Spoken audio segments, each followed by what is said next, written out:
Sebagai pemantik diskusi, jadi teman-teman bisa nanti buat ini bisa bertanya lebih jauh ini. Nah, ini terakhir nih, supaya nggak rusak proses diskusi kita.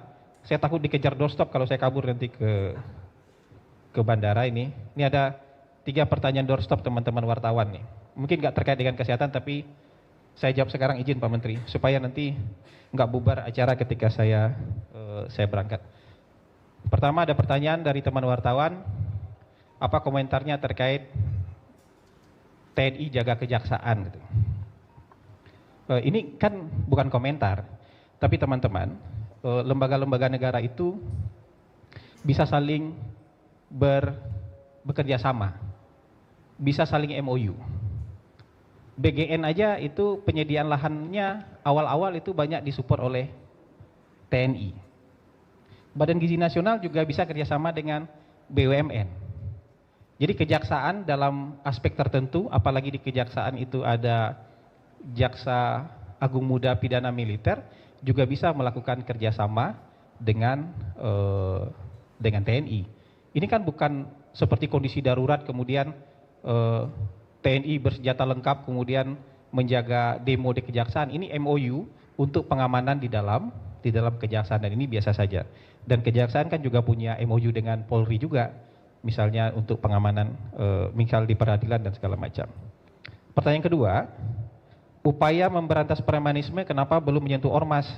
Apakah sejauh ini upaya dilakukan penegakan hukum sudah efektif?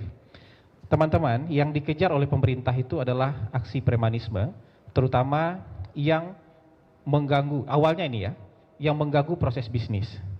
Jadi investor takut masuk ke kita.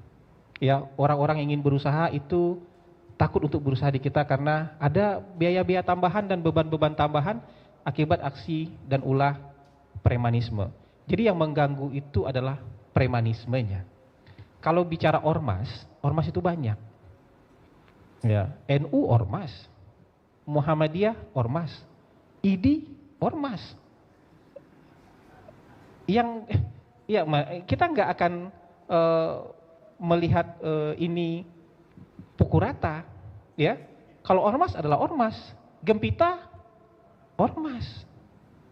Jadi kalau pertanyaannya kenapa tidak menyentuh ormas, yang ingin diatasi dan dihilangkan oleh pemerintah adalah aksi premanisme, tindakan premanisme. Mau dia individual, mau dia berorganisasi, itu yang ingin nanti dihilangkan oleh pemerintah. Dan hari ini pemerintah sedang membentuk tim khusus untuk mengatasi ini.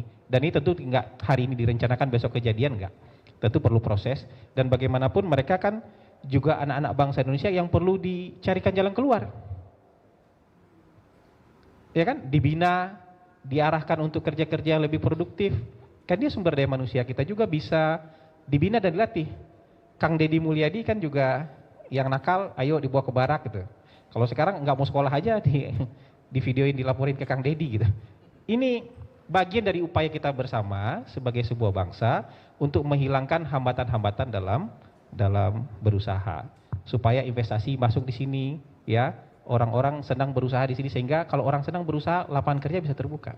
Kalau lapangan kerja bisa terbuka, yang tadinya nggak kerja dan berusaha untuk jadi preman dan malak-malak, siapa tahu tertarik untuk, atau bisa diarahkan untuk bisa bekerja dengan resmi. Mungkin itu ya yang bisa saya jawab dari pertanyaan teman-teman, supaya nanti nggak kejar-kejar doorstop nih, karena Pak Menteri lagi presentasi dan tanya jawab nanti gitu. Jadi ini supaya diskusi kita berjalan lancar.